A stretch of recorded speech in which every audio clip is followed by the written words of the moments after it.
Hello everyone, thanks for joining my channel RP Guru Tech Talk. This is Renu Prasad.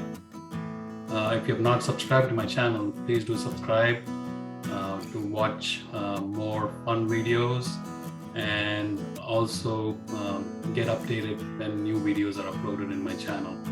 Thank you so much. Subscriber animated video.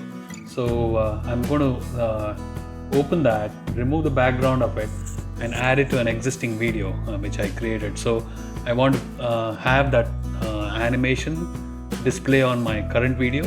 So let's look at that. So I'm going to add that. I opened an existing video. I'm adding the subscriber animated video here.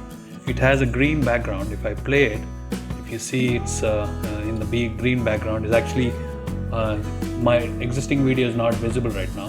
Everything is green. So I need to first what I do is I'm going to stop, click on the green video, which was the subscriber button animated video. Click on that and then click on video effects, transparency, background remover, say OK, and then click on the pencil there and select the green area. So now it's the green area is gone, even though it's showing my original video, it is there.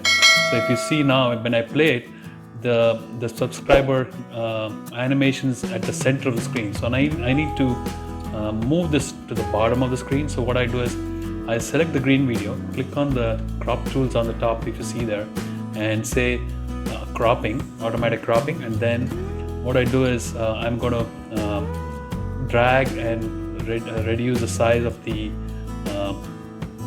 animated subscriber button video. And I'm going to move it around. I mean, you can play around and move it in the right position where you want it. And then once you're done, then and make sure that it's pretty visible.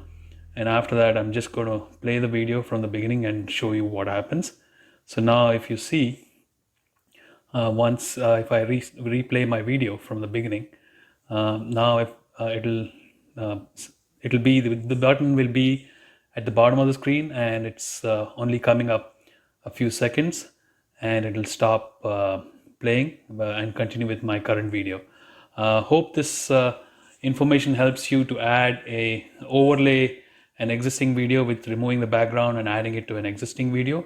So hope this helps. Talk to you soon. Thank you. Bye.